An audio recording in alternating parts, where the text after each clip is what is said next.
جو مسائل ہیں پاکستان کی جو نیشنل پالیٹکس ہے، انتخابات ہیں، اس کے اوپر بھی آج کی جو خصوصی نشست پروگرام کے پہلے حصے میں ہم نے دعوت دی ہے جناب سردار اختر مینگل صاحب کو، جو کہ بلوچستان نیشنل پارٹی کے سربراہ ہیں، ہمارے ساتھ موجود ہوں گے۔ السلام علیکم سردار صاحب۔ السلام علیکم۔ جی بہت بہت شکریہ، آپ نے ہمیں وقت دیا۔ آج دن بھر آپ کا سٹ ان رہا، دھرنا رہا، اور ہم دیکھتے رہے آپ کو کہ آپ اپنے لوگوں کے ساتھ وہاں پہ بیٹھے تھے۔ لاپتہ افراد کے دیگر جو لوگ ہیں جو وہاں پہ کام کرتے ہیں وہ بھی آپ کے ساتھ تھے، لیکن یہ بتائیے گا کہ یہ دھرنا اس وقت کیوں، جبکہ حکومت نگران حکومت ہے، بہرحال ان کے پاس اتنے اختیارات تو نہیں ہیں کہ وہ بات چیت کر سکیں، تو اس وقت لاپتہ افراد کے لیے آپ نے کیوں دھرنا دیا ہے؟ شکریہ عصمت۔ دیکھیں، یہ مسئلہ جیسا آپ نے کہا آج کا نہیں ہے، اور یہ مسئلہ کسی ایک صوبے کا بھی نہیں ہے، اور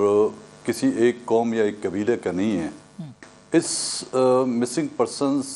یا جن کو انفورس ڈس اپیرنس کہا جاتا ہے، ان کا تعلق ملک کے مختلف علاقوں سے، مختلف صوبوں سے۔ ہاں، یہ اس میں کوئی شک نہیں کہ یہ ابتدا اس کی بلوچستان سے ہوئی تھی،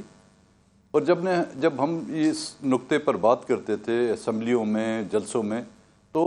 ہمیں تنقید کا نشانہ بنایا جاتا تھا کہ جی یہ غلط بیانی کر رہے ہیں، یہ پوائنٹ سکورنگ کر رہے ہیں، یہ الیکشن کی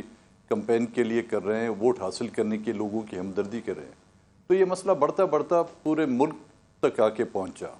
وہ لوگ جو ہم پہ تنقید کرتے تھے، چاہے وہ پولیٹیکل پارٹیاں ہیں یا میڈیا کے لوگ تھے، جب ان پر آن بنی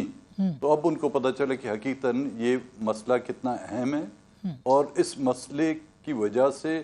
نہ کہ صرف وہ لوگ مسنگ پرسن لوگ متاثر ہو رہے ہیں، بلکہ ان کے جو ورثہ ہیں وہ کتنے اس سے جو افیکٹ ہو رہے ہیں۔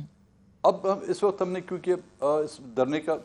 آپ کو یاد ہوگا، ہم نے اس پر کانفرنسیں بھی بلائی ہیں، ہم نے اس پر اسمبلیوں میں آواز بھی اٹھائی ہے، ہم نے حکومت کے ساتھ نکاتوں پر ایگریمنٹ بھی کیے حکومتوں نے ہم سے، لیکن ابھی جو مسئلہ فوری آیا ہے وہ یہ ہے کہ نہ کہ صرف لاپتہ، بلکہ اس لاپتہ ان لوگوں کے اٹھانے میں جو قوتیں شامل ہیں،